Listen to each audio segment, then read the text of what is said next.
मंगलम भगवान वीरो मंगलम गौतमो गणी मंगलम कुंद कुंदाद्यो जैन धर्मोस्तु मंगलम सर्व मंगल मांगल्यम सर्व कल्याणकारकम प्रधानम सर्व धर्माणाम जैनम जयतु शासनम। नमो अरिहंताणं नमो सिद्धाणं नमो आयर्याणं नमो उवज्झायाणं नमो लोये सवसाहूर्णं। पंच परमेष्टि भगवान की जय। परम पूज्य आचार्य गुरुवर विद्यासागर जी महाराज की जय। भगवान का जो समवसरण है, आज हम समवसरण में चल कर के भगवान जिनेंद्र के दर्शन करेंगे। हम बात करते हैं भगवान आदिनाथ स्वामी की। उन्होंने मुनि दीक्षा ली और 1000 वर्ष तक तपश्चरण किया और उस तपस्या का ऐसा मांगलिक प्रभाव पड़ा कि उन्होंने 4 घातीय कर्मों का क्षय करके केवल ज्ञान की प्राप्ति कर ली। किसने? भगवान आदिनाथ स्वामी ने। भगवान आदिनाथ स्वामी जिनकी अवगाहना अर्थात शरीर की ऊंचाई 500 धनुष प्रमाण की थी और जैसे ही केवल ज्ञान हुआ वे इस पृथ्वी से 5000 धनुष ऊपर आकाश में पहुंच गए।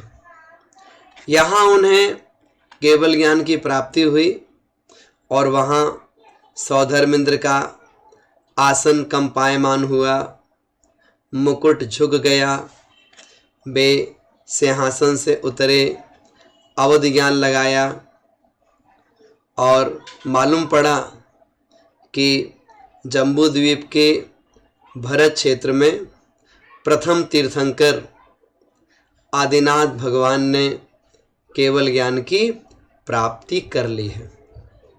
7 कदम आगे चले अपने उधर विमान में ही और परोक्ष रूप से भगवान ऋषभदेव को प्रणाम किया। तुरंत ही कुबेर को बुलवाया और आज्ञा दी, तुम्हारा परम सौभाग्य आया है, जाओ और जाकर के समवसरण की संरचना करो। कुबेर ने विक्रिया के बल पर वो सारी सामग्री जो कि स्वर्ग में रखी रहती है, समवसरण की सामग्री लाए और क्षण मात्र में ही विशाल समवसरण की संरचना कर दी।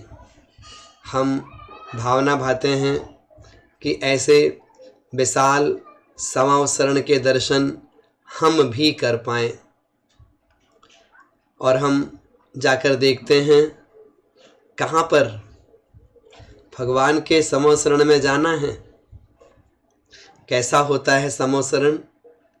जहाँ पर चारों दिशाओं में 20,000 सीढ़ियाँ होती हैं और मनुष्य है, त्रियंच हैं, बड़ी सहजता के साथ में उन सीढ़ियों पर चलते चले जाते हैं और क्षण मात्र में ही पहुंच गए। 20,000 सीढ़ियाँ पार करके हम देखते हैं जो पहली सीढ़ी है ना, वो भी यहाँ जमीन पर नहीं रखी हुई है। पहली सीढ़ी 1 अंगुल ऊपर है। अर्थात आप ऐसा ना समझ लो कि जो भगवान का समोसरण है वो इस चित्रा पृथ्वी पर टिका हुआ हो, ऐसा नहीं है। सीढ़ियाँ 1 अंगुल ऊपर से हैं और 20,000 सीढ़ियाँ आराम से चढ़कर पहुँच जाते हैं। भगवान का समोसरण कितना बड़ा है? 12 योजन प्रमाण का है, अर्थात 144 किलोमीटर। ऐसे विस्कम्भ की अपेक्षा से, जिसको व्यास बोलते हैं, और परिधि उस व्यास से 3 गुनी से कुछ अधिक हो जाती है। तो ऐसा 12 योजन प्रमाण का समोसरण आप मान के चलिएगा, जितना बड़ा मुंबई शहर होगा इतना बड़ा भगवान आदिनाथ स्वामी जी का समोसरण, और यहाँ से 5000 धनुष ऊपर जाकर के वह समोसरण हुआ करता है। जैसे ही सीढ़ियाँ पार करते हैं तो हमें सबसे पहले बहुत सुंदर मानस्तंभ के दर्शन होते हैं। उन मानस्तंभ में नीचे की ओर और ऊपर की ओर चारों दिशाओं में एक एक अरिहंत भगवान की जिन प्रतिमा विराजमान होती है। हम सभी लोग बड़े भक्ति भाव से उन चारों दिशाओं में स्थित जो जिन प्रतिमाएं हैं उनके दर्शन कर रहे हैं। बड़े गदगद भाव से, बहुत प्रसन्न चित्त होकर के हमने उन प्रतिमाओं के दर्शन किए। कहते हैं ये मानस्तंभ है जहाँ पर मान कसाय स्तंभित हो जाती है, अर्थात मान कसाय जहाँ पर रुक जाती है, ऐसा यह मानस्तंभ। उसके दर्शन करें और हम थोड़ा सा आगे बढ़ते हैं तो हम देखते हैं चारों ओर जो सीढ़ियाँ थीं उनसे चढ़कर लोग समोसरण में प्रवेश करते हैं। जो मानस्तंभ है वो चारों दिशाओं में है, और सबसे पहले एक कोट आता है, उसे बोलते हैं धूली साल कोट। मतलब क्या? जैसे राजाओं के किला होते ना, बाउंड्री चारों तरफ से, जैसे पूरे शहर की बाउंड्री चारों तरफ से हो, ऐसे ही समोसरण की भी पूरी बाउंड्री चारों तरफ से है बिल्कुल। और जो समोसरण है वह इंद्रनील मणि का है। पूरा पृथ्वी जो उसकी एकदम चिकनी बिल्कुल है, प्लेन इंद्रनील मणि की पृथ्वी है वो। और है तो सबसे पहले धूली साल कोट है। उस कोट में बहुत सुंदर सुंदर तोरण द्वार हैं, धूपघट रखे हुए हैं, उसमें नाट्यशालाएं होती हैं, और वहाँ पर चारों दिशाओं में अंदर जाने के रास्ते हैं। जो रास्ता है ना वो वीथी कहलाता है। उस रास्ते से चलते चलते चलते कोई स्टेट सीधा चला जाए तो जाकर के सीधे जो भगवान जहाँ विराजमान है वो वहाँ पहुँच जाता है। लेकिन कोई घूमना चाहता है तो रास्ते में आपको बहुत सारी चीज़ें मिलेंगी। अगर आप उस समोसरण के बाहर के वो सारे दृश्य देखना चाहते हैं, सब कुछ आपको मालूम पड़ेगा वहाँ पर। पहला कोट आया, इसके बाद में पहली भूमि आती है, उसका नाम है चैत्य प्रासाद भूमि, है ना। इसमें क्या होता है? इसमें चैत्य और प्रासाद, चैत्य बोलते हैं मूर्ति के लिए और प्रासाद बोलते मंदिर के लिए। तो वहाँ पर चारों दिशाओं में क्या है? बड़े सुंदर मंदिर होते हैं, बीच बीच में वापिकाएं होती हैं, सरोवर होते हैं। ऐसे सुंदर पहली भूमि आती है चैत प्रासाद भूमि।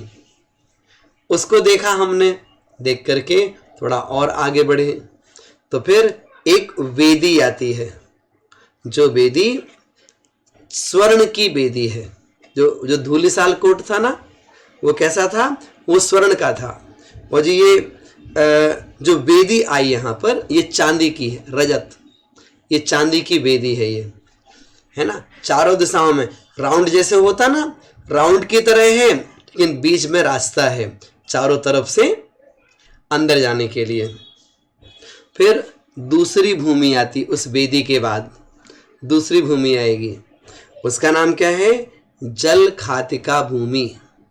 जल खातिका, खातिका बोलते हैं खाई के लिए, और जल खातिका अर्थात वो ऐसी भूमि है उसमें बीच बीच में पानी भरा हुआ है। अंदर जाना हमें तो उसके उस पानी से अपने पैरों को धो करके हम और अंदर की ओर जा सकते हैं, है ना। और वहाँ पर देवतागण विश्राम करते रहते हैं, है ना। कोई पति पत्नी बैठे हुए हैं, पुरुष स्त्री बैठे हैं, वो भी अपना आराम से बैठे रहते हैं, अपनी गप्पें करते रहते हैं, और प्रकार से भी जो उनको बात करना है वे सब करते रहते हैं। इसके बाद फिर दूसरी वेदी आती है, वो वेदी भी चांदी की वेदी होती है। यहाँ वेदी का मतलब क्या है, जगती, मतलब बाउंड्री, गोल बाउंड्री बिल्कुल है, वो वेदी कहलाती है। उसमें तोरण द्वार वगैरह नहीं होते, इसलिए वेदी कहलाती है ये। इसके बाद में फिर तीसरी भूमि आती है, उसका नाम है लता भूमि। इसमें क्या है, अनेक प्रकार की लताएं होती हैं, बकुल है, पुन्नाग है, तिलक है, माधवी है, ये सब लताएं होती हैं। लता मतलब क्या, जैसे होता ना मनी प्लांट लगाते हैं आप लोग घर में अपने, तो उस प्रकार की लताएं, ढेर सारी लताएं आपको मिलेगी वहाँ पर, हर प्रकार की देखने के लिए। लोग देखते हैं, बड़े आनंद लेते हैं। यहाँ पर देव देवांगना बैठे रहते हैं, और बैठ करके अपनी जो भी अंदरूनी बातें करनी है वो सब बातें करते रहते हैं। थोड़ा और आगे बढ़ते हैं, फिर एक धूलिसाल कोट आता है। तो पहला कोट आया था ना धूलिसाल, फिर आता है यहाँ पर। ये कैसा होता है, ये भी स्वर्णमयी कोट होता है, जैसे किला बताया था ना आपको, उस प्रकार से। इसमें क्या है, इसमें भी धूपकट है, और इसमें तोरण द्वार हैं, नाट्यशालाएं होती हैं। इसके बाद में फिर चौथी भूमि आती है, उसका नाम है उपवन भूमि। कहने का मतलब क्या है, जो भूमियां है ना, इस भूमि का पार्टीशन किसके द्वारा हुआ है, कभी तो वेदी के द्वारा हुआ है, तो कभी धूलिसाल कोट के द्वारा हुआ है। और जो एक एक भूमि होती है ना, उस भूमि के अंदर को तो 1-1 किलोमीटर चौड़ाई ऐसी हो बीच बीच में, है ना, आराम से लोग खूब घूमते हो। 1 किलोमीटर लंबा चौड़ा, ऐसी पूरी लंबी बाउंड्री गई। और ऐसे कहो तो जाकर के कितनी 20-20 किलोमीटर लंबी बाउंड्री गई पूरा, आराम से लोग वहां घूमते रहते हैं। तो ये उपवन भूमि है। तो उपवन भूमि में क्या होता है, इसमें चारों दिशाओं में वृक्ष होते हैं, और साथ साथ में उपवन, जिसको बोलते हैं ना गार्डन, बगीचा, वैसे उपवन होता है। उसमें कई कई प्रकार के फूल वहाँ पर उगे होते हैं, और चारों दिशाओं में एक एक वृक्ष होता है। पूर्व में होता है अशोक वृक्ष, दक्षिण में सप्तपर्ण, पश्चिम में चंपक, और उत्तर में आम्रवन। ऐसे एक एक वृक्ष होता है। और इन वृक्षों में अरिहंत भगवान की जिन प्रतिमाएं होती हैं, बहुत सुंदर मंदिर वहाँ पर होता है ना। तो ऐसे करके वहाँ पर एक वापिका होती है, और उन वापिकाओं में कोई स्नान करे तो उसे अपने पूर्व के 3 भाव और भविष्य के 3 भाव, अगर उसका जीवन है तो उसे उतना ज्ञान हो जाता है अपने भूत भविष्य के बारे में। कहाँ पर, उपवन भूमि, ध्यान रखिएगा। फिर एक वेदिका आती है, वो वेदिका चांदी की वेदी होती है। फिर इसके बाद में 5वीं भूमि आती है ध्वज भूमि। अब ध्वजाओं की चर्चा आ गई है ना, तो क्या होता है वहाँ पर बड़ी बड़ी ध्वजाएं होती हैं, विशाल विशाल। और कितनी होती हैं? 108 प्रकार की ध्वजाएं होती हैं, मतलब 108 ध्वजाएं होती हैं 10 प्रकार की। उन ध्वजाओं में क्या होता है, चिन्ह बने रहते हैं। किसी में गरुड़ का चिन्ह होता है, किसी में वृषभ का होता है, किसी में स्वस्तिक बना रहता है, किसी में हंस बना रहता है, किसी में मोर बना रहता है, किसी में हाथी, किसी में सिंह, किसी में बैल, किसी में माला, किसी में कमल। ऐसे ये 10 प्रकार के चिन्ह हो गए और एक एक चिन्ह वाली 108 ध्वजाएं होती हैं, है ना। बाकायदा ध्वजाएं वो ऐसे फड़फड़ाती रहती हैं और इस बात का संदेश दे रही हैं, आओ आओ यहाँ आओ, भगवान का समोसरण लगा है, भगवान के दर्शन करो, आ जाओ आ जाओ। ऐसे लगता है वो बुला रही हैं सबके। इसके बाद में फिर क्या होता है, इसके बाद फिर धूलिसाल कोट आता है। कैसा होता है ये भी पूर्व की तरह स्वर्णमयी कोट होता है। इसके बाद फिर अगली भूमि आती है, उसका नाम है कल्प वृक्ष भूमि। आप सुनते हैं ना, भोग भूमियों में 10 प्रकार के कल्प वृक्ष होते हैं। स्वर्गों में भी भोजनांग और पानांग जाति को छोड़ करके 8 प्रकार के कल्प वृक्ष होते हैं। तो ऐसे जो 6वें नंबर की भूमि है वह कल्प वृक्ष भूमि कहलाती है। उसमें भी चारों दिशाओं में बहुत सुंदर सुंदर मंदिर होते हैं। जो लोग समोसरण विधान करते हैं ना, उनको मालूम रहता होगा कि जब कल्प वृक्ष भूमि आती है तो वहाँ पर चारों दिशाओं में, पूर्व दिशा में मेरु वृक्ष होता है, फिर उसके बाद दक्षिण में मंदर भूप होता है, फिर पश्चिम में संतान भूप होता है और उत्तर में पारिजात भूप होता है। और यहाँ जब मंदिर होता है ना, तो उस मंदिर में सिद्ध परमेष्ठी जी की प्रतिमाएं विराजमान रहती हैं। इसलिए इन वृक्षों को, इन चारों को सिद्धार्थ वृक्ष इस नाम से भी पुकारते हैं। इसके बाद क्या हुआ, फिर आगे चलते हैं। फिर वेदी आती है। ये वेदी कैसी होती है, ये स्वर्णमयी वेदी होती है। अभी तक आपने जितनी वेदी सुनी ना, सब चांदी की थी। ये किसकी है, स्वर्णमयी वेदी होती है। कहने का मतलब क्या मतलब ये समोसरण में इस संसार का सबसे बहुमूल्य वैभव हमें देखने के लिए मिलता है ना। क्या देखना, आपको एक से एक वैभव आपको देखने को मिलता है समोसरण में।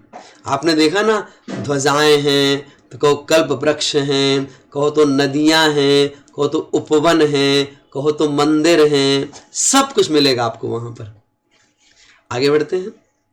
फिर इसके बाद में 7वें नंबर की भूमि आती है, उसका नाम है भवन भूमि। क्या नाम बताया, भवन भूमि। ये 7वें नंबर की भूमि है। यहाँ क्या होता है, यहाँ दोनों तरफ बीच में रास्ता अंदर जाने के लिए और आजू बाजू बड़े बड़े घर बने होते हैं कई मंजिलों वाले। और इसके साथ साथ में दोनों तरफ स्तूप होते हैं। मतलब एक तरफ घुसेंगे ना तो आपको वहां पर 9 स्तूप दिखेंगे। 9 स्तूप इस तरफ, 9 इस तरफ, तो 18 हो जाते हैं एक अंदर जाने में।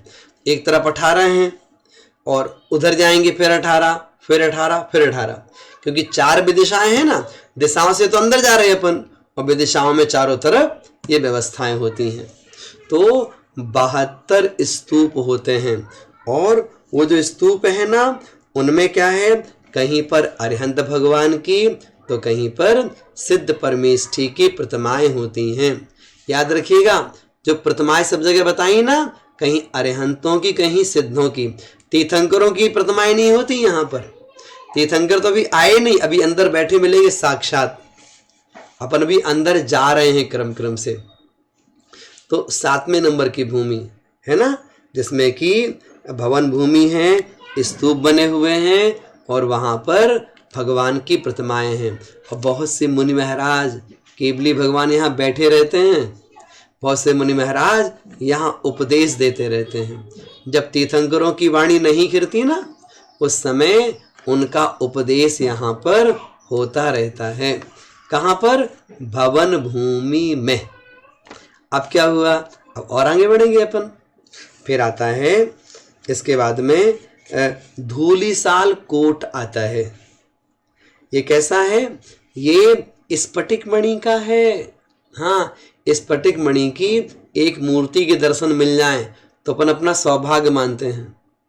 और यहाँ पर देखो स्फटिक मणि की दीवार है, मतलब पूरा धूलिसाल कोट है वो, उसमें आर पार दिखाई पड़ता है। फिर क्या हुआ, इसके बाद में 8वें नंबर की भूमि आती है जिसका हम सबको इंतजार था। इसका नाम क्या है? इसका नाम है श्री मंडप भूमि। आप देखो ना, आपकी राउंड था ना, अंदर जाते जाते क्या मिलेगा आपको? पूरा एकदम अंदर देखेंगे ना तो पूरा आपको स्थान मिल जाएगा, आपको चारों तरफ खाली बिल्कुल है ना, पूरा प्लेन मैदान मिलेगा आपको। जो 8वीं भूमि है तो इस भूमि में एक दिशा में 3, दूसरे दिशा में 3, तीसरी में, चौथे में, ऐसे 12 सभाएं होती हैं। कहाँ पर? 8वें नंबर की भूमि। क्या नाम बताया? श्री मंडप भूमि। इसमें 12 सभाएं रहती हैं। अभी अपन और अंदर चलेंगे। अभी पहले अपन देख लें 12 सभाओं में कौन कहाँ बैठे हैं और हमें कहाँ बैठना है।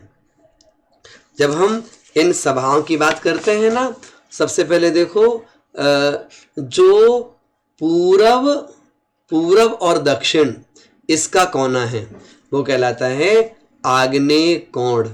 तो आग्नेय कोण में 3 सभाएं हैं, 4 दीवाल होती हैं स्फटिक मणि की वहां पर पतली पतली, और उसमें 3 सभाएं आ जाती हैं, मतलब 4 पार्टीशन के अंदर 3 सभाएं।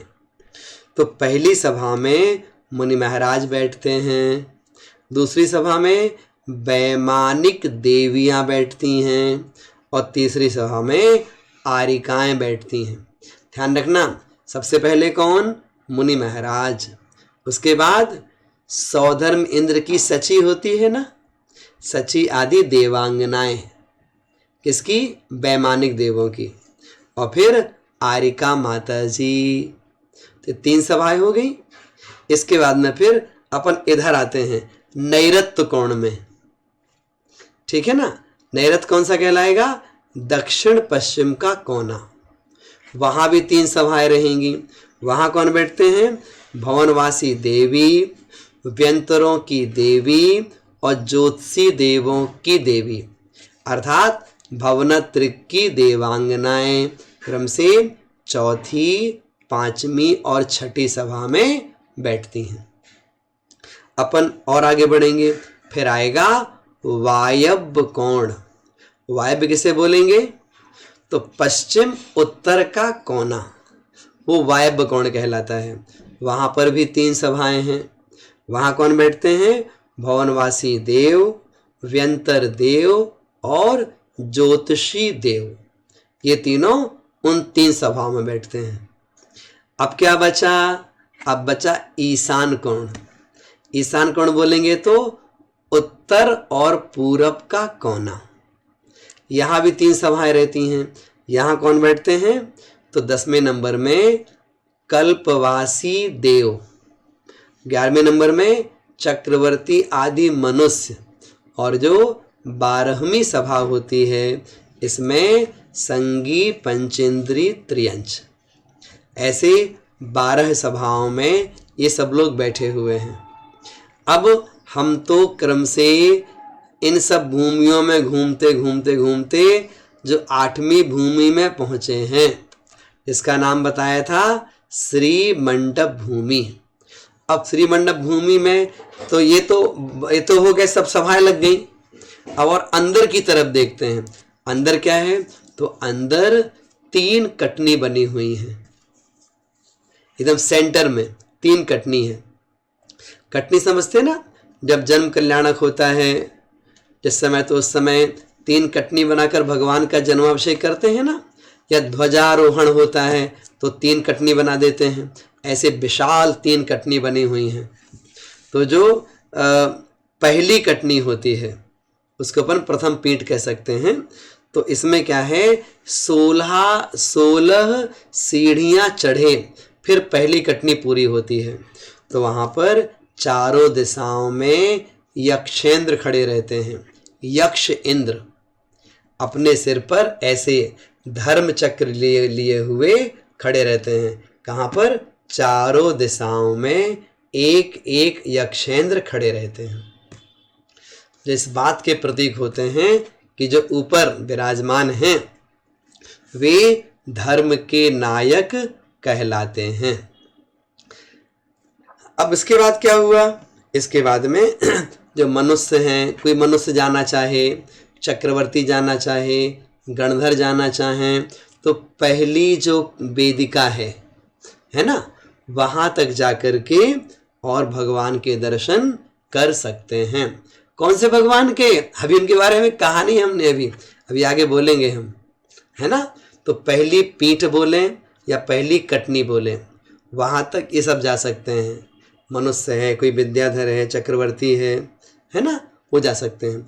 इसके बाद में फिर दूसरी पीठ आती है। यहाँ पर क्या होता है, यहाँ पर क्या होता है, तो यहाँ पर 108 प्रकार की ध्वजाएं होती हैं, छोटी छोटी ध्वजाएं। जो पहले बताया था ना, ध्वज भूमि में होती हैं, वो विशाल विशाल ध्वजाएं होती हैं। यहाँ छोटी छोटी ध्वजाएं होती हैं। 10 मतलब 108 ध्वजाएं होती हैं 10 प्रकार की।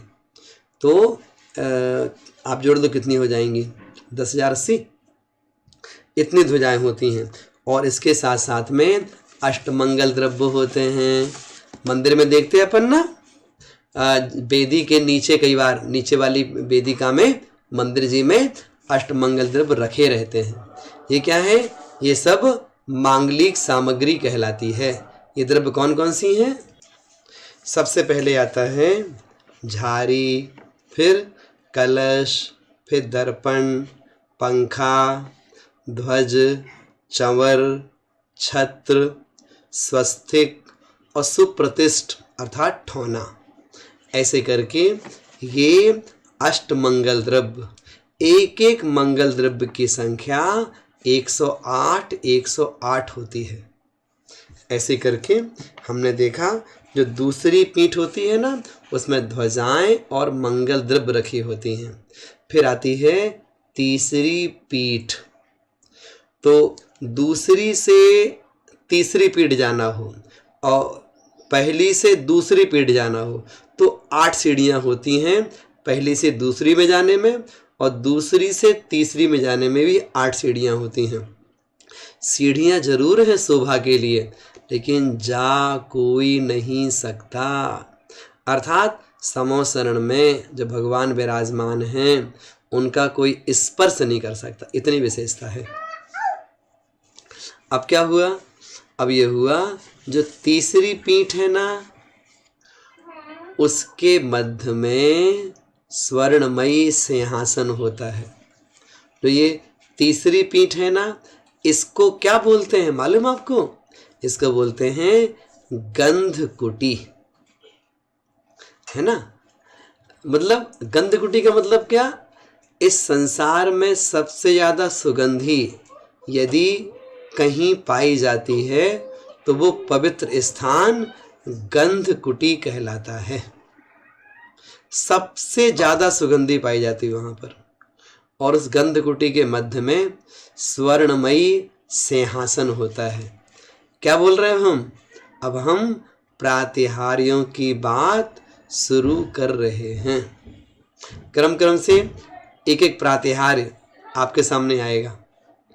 हमने बताया स्वर्णमयी सिंहासन, जो कि रत्नों से खचित होता है। और उसके जो चारों पंजे होते हैं ना, जो चारों दिशाओं में उसके पाया होते हैं सिंहासन के, उस पाया में सबसे नीचे उसके जो पंजे सिंह की तरह होते हैं, सिंह के पैर की तरह, इसलिए उसका नाम सिंहासन होता है। और सिंहासन के ऊपर एक कमल रखा हुआ है। वो कैसा है? वह कमल स्वर्ण का होता है और उस कमल में ऐसे 1000 पत्ते चारों तरफ होते हैं। अब देखना, उस कमल से 4 अंगुल ऊपर भगवान आदिनाथ स्वामी जी विराजमान हैं। यहाँ भगवान का नाम आया। देखिए, अभी तक तो सारी शोभा बाहर की बताई जा रही थी। वो क्या था? वो भी लक्ष्मी कहलाती है, समोसरण लक्ष्मी, ये सब बहिरंग लक्ष्मी कहलाती है। अब हम बात कर रहे हैं भगवान आदिनाथ स्वामी की, जिन्होंने 4 घातीय कर्मों का क्षय करके अरिहंत पद को प्राप्त किया है और अनंत चतुष्टय से सहित हो गए, 9 लब्धियों से सहित हो गए। मतलब ज्ञानावरणी के कर्म के क्षय से केवल ज्ञान, दर्शनावरणी कर्म के क्षय से केवल दर्शन, मोहिनी कर्म के क्षय से छायिक सम्यक्त और छायिक चारित्र, अंतराय कर्म के क्षय से छायिक दान, छायिक लाभ, छायिक भोग, छायिक उपभोग और छायिक वीर्य, ऐसे 9 लब्धियों से संपन्न वे अरिहंत परमेष्ठी विराजमान हैं। जहाँ वो विराजमान है ना, उनके पीछे ही उनकी अवगाहना से 12 गुना ऊंचा विशाल अशोक वृक्ष लगा हुआ है। आप सोचो, 12 गुना ऊंचा कितना लंबा होगा जाकर के। क्या? अशोक वृक्ष। कैसा है वो? शोकापहारी, अर्थात उस समोसरण में किसी को भी शोक संताप नहीं होता, कोई खेद खिन्न नहीं होता, कोई परेशान नहीं होता। सब शांति से अपने अपने स्थान पर बैठे रहते हैं। अब क्या हुआ? जहाँ भगवान विराजमान है ना, उनके सिर पर अब देखना 3 छत्र लगे हुए हैं। सबसे पहले बड़ा छत्र है, फिर उससे छोटा है, फिर सबसे छोटा है। जैसे नासिका होती ना, नाक बड़ी है और छोटी, फिर और छोटी गई, ऐसे ही 3 छत्र किस बात के प्रतीक होते हैं? कहते हैं, हे भगवान, आप 3 लोक के नाथ हैं। तो 3 छत्र उस बात के प्रतीक हैं कि आप 3 लोक के स्वामी हैं। इसी प्रकार हम देखते हैं भगवान जहाँ विराजमान है ना, उनके पीछे आभा मंडल, गोल आभा मंडल दिखाई पड़ता है। कैसा होता है वो? सफेद रंग का, एकदम वाइट बिल्कुल होता है। वो भामंडल कहलाता है ना। उनके शरीर का, उनके चेहरे का इतना तेज होता है कि पीछे एक विशाल आभा मंडल दिखाई पड़ता है उनका। कहते हैं उस मतलब दूर से ही कोई उस आभा मंडल को देखता है तो उसको अपने 7 भवों का ज्ञान हो जाता है। जैसे उब्बन भूमि में देखा था ना कि वहाँ ज्ञान हो जाता है, वैसे वहाँ भी हो जाता है। दोनों तरफ की चर्चा आचार्यों ने की है। तो वो कहला जाता है भामंडल। आपको सुन के आश्चर्य होगा, समोसरण में 12.5 करोड़ प्रकार के वाद्य यंत्र बजते हैं। क्या लिखा उन्होंने? दुंदुभी वादन, ये भी प्रातिहार कहलाता है। और फुल टाइम समोसरण में बाजे बजते रहते हैं और बड़ा एकदम मीठा स्वर, जैसे पढ़ते ना आप, धवल मंगल गान रवा कुले, जहाँ प्रशस्त मंगल गान का शोर हो रहा है, ऐसा वो पवित्र वातावरण है। हमने क्या किया, हमने भगवान के दर्शन किए। तो आप दर्शन कर रहे हैं कहाँ पर, समो शरण में। तो भगवान पूर्व दिशा की ओर विराजमान हैं, हमने दर्शन किए और अब प्रदक्षिणा करते हैं। तो केवल ज्ञान का ऐसा प्रभाव है, भगवान तो एक हैं लेकिन हमें चारों दिशाओं में दिखाई पड़ रहे हैं। क्या, वही सिंहासन, वही स्वर्णमयी कमल, वही भगवान। तो पूरब से दक्षिण की ओर आए, दक्षिण से पश्चिम की ओर आए, पश्चिम से उत्तर की ओर गए, चारों दिशाओं में आवर्त करके प्रणाम करके हमने दर्शन किए। अभी हमारा मन भरा नहीं, तो हम दूसरी बार फिर परिक्रमा लगाते हैं। अब क्या हुआ, अब हाथ जोड़ के मात्र नमोस्तु करते हैं।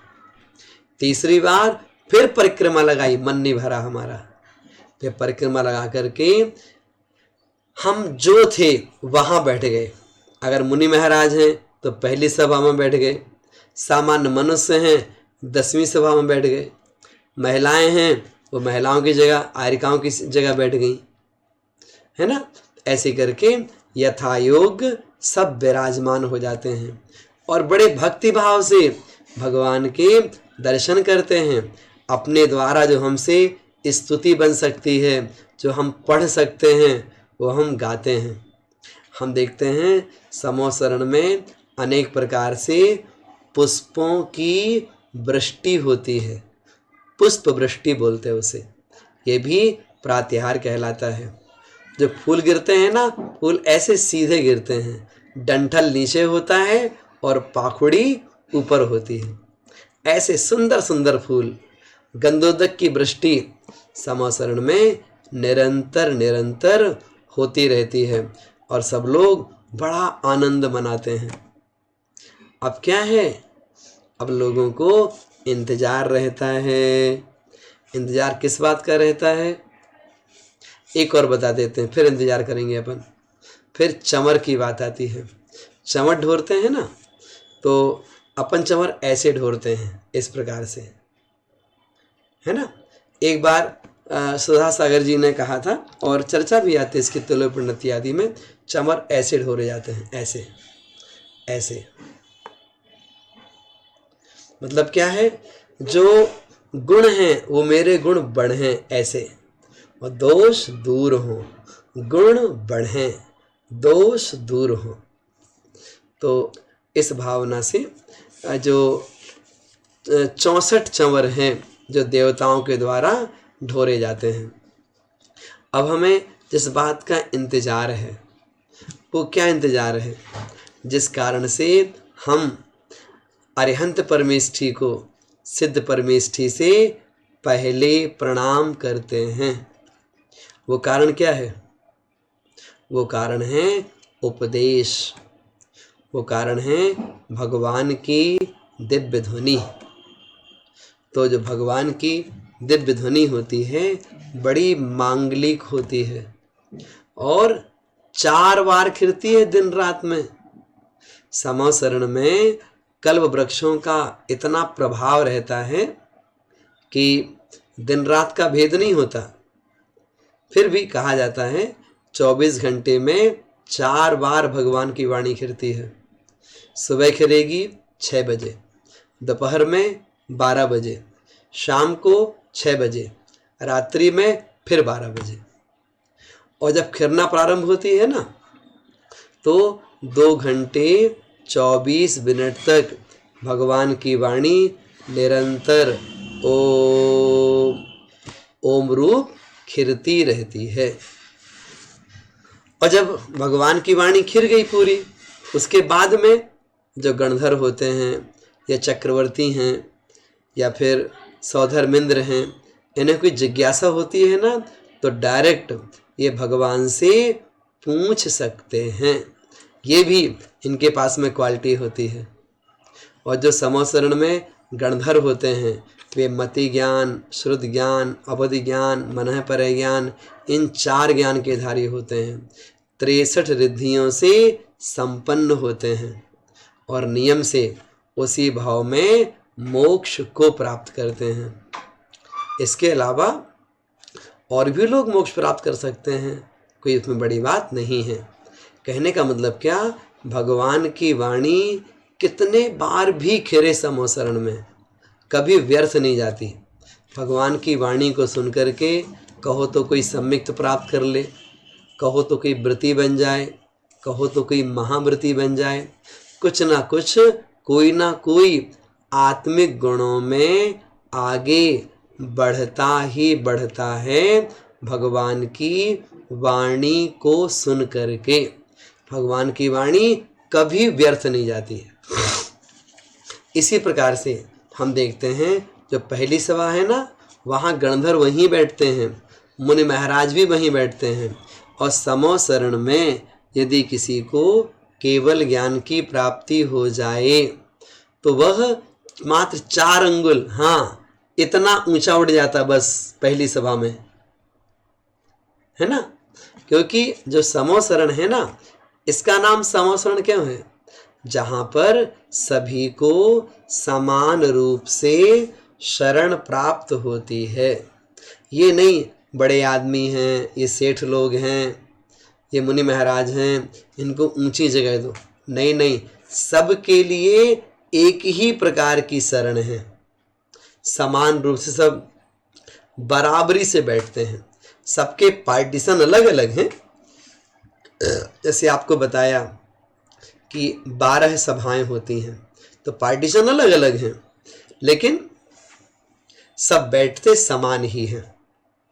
और देखो असंख्यातो देवांगनाएं बैठते हैं उतनी जगह में। समोसरण तो 12 योजन का है और असंख्यातो देवी देवता आकर के वहां पर बैठते हैं। क्या विशेषता है, उनके पास में जो अक्षीण महालय रिद्धि है उसके प्रभाव से सबको समान रूप से शरण मिल जाती है।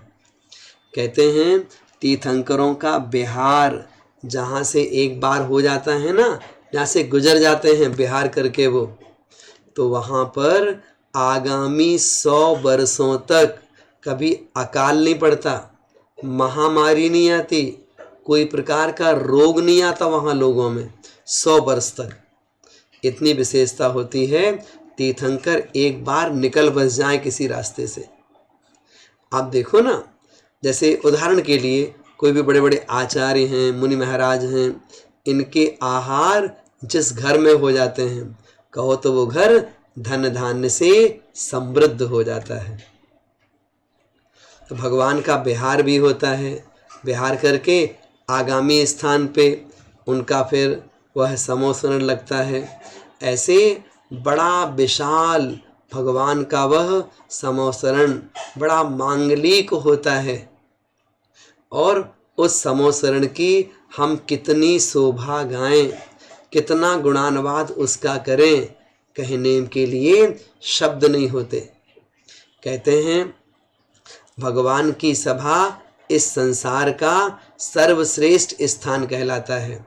लोग तरसते हैं, कहते हैं हमें विदेह क्षेत्र मिल जाए, हम विदेह क्षेत्र में चले जाएं, हमें वहाँ पर सीमंदर स्वामी के दर्शन हो जाएं, उनके समोसरण में जाकर के उनकी वाणी को हम सुन लें, अपना कल्याण कर लें उनकी वाणी को सुन करके।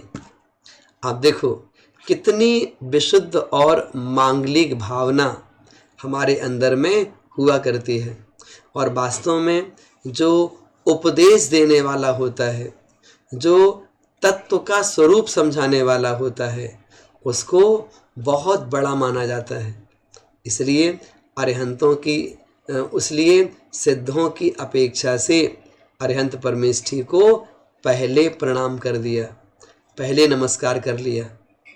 इसलिए जो बीतरागी हैं, सर्वज्ञ हैं, हितोपदेशी हैं, ऐसे जिनका समव शरण रस्ता है, वे हमारे लिए तीर्थंकर कहलाते हैं। कैसे बनते हैं तीर्थंकर ये? तो ये दर्शन विशुद्धि आदि जो 16 भावनाएं हैं, इनको भाने से तीर्थंकर नाम कर्म का बंध होता है। सिद्धांत की अपेक्षा देखते हैं, चौथे गुण स्थान से लेके 8वें गुण स्थान के 6ठे भाग तक तीर्थंकर नाम कर्म का बंध होता है। और चौथे गुण स्थान वाले अवर सम्यक दृष्टि हैं, जैसे श्रेणिक राजा।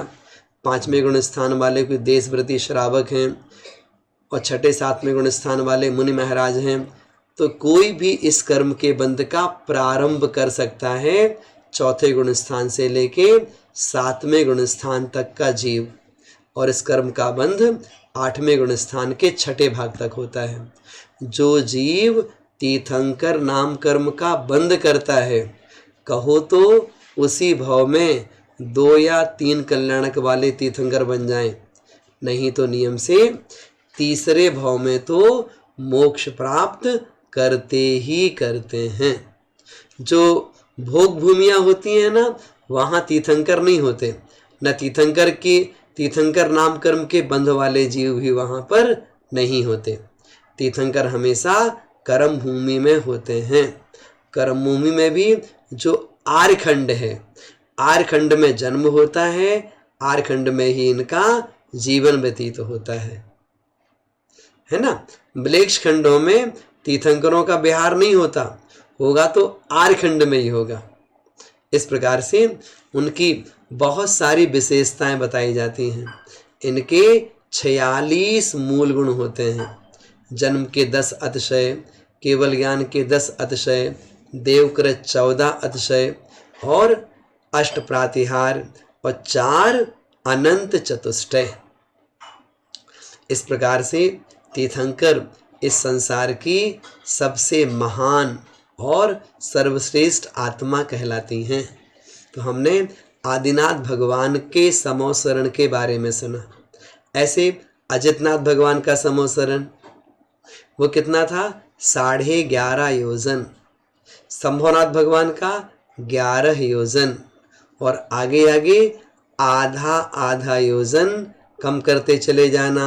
फिर यहाँ पर जब 21, 22, 23, 24 यहाँ आते हैं ना, तो 2 योजन, 1.25, 1.5, 1.25।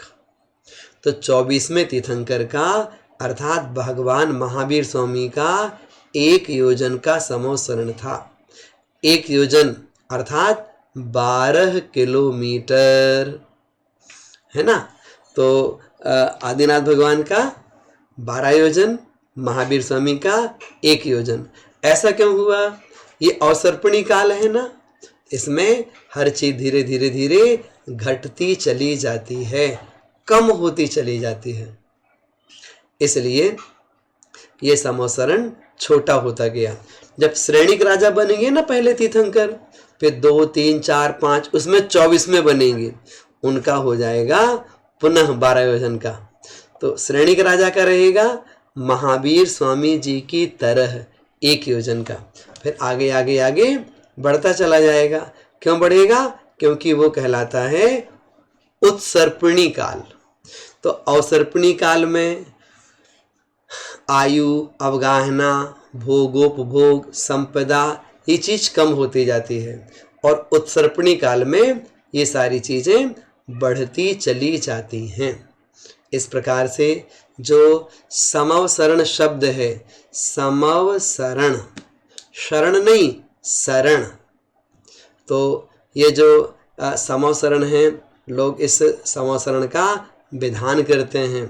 कोई लोग इनके व्रत उपवास भी करते हैं और अपने जीवन को सफल बनाते हैं।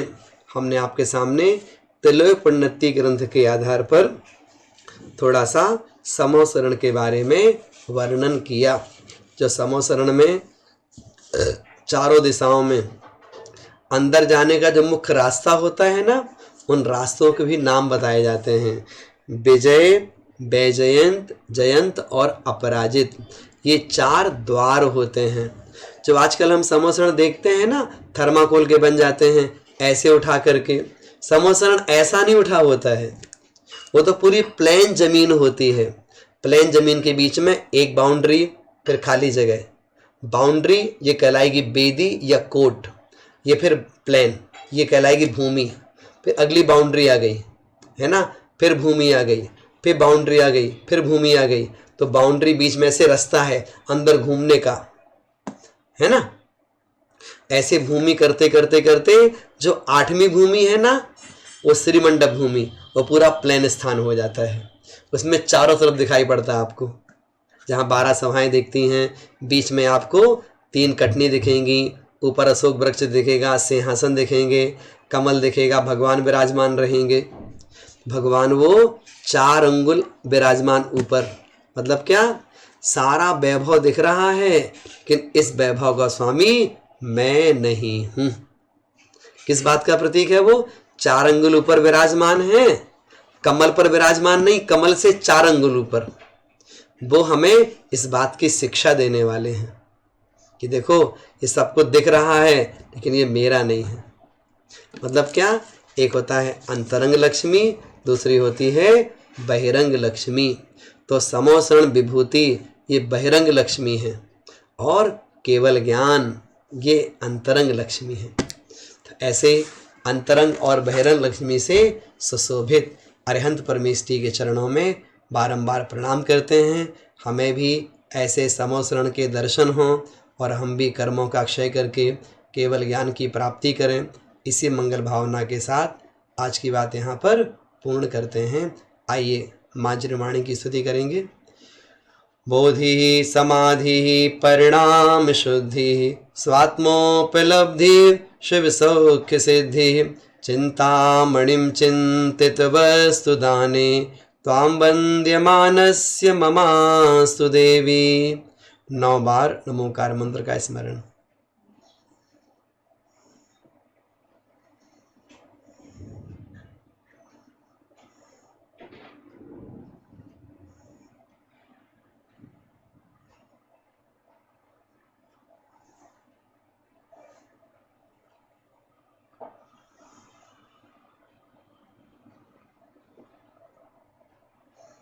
द्वादशांग जन्माणी माता की जय। जय जनेन्द्र।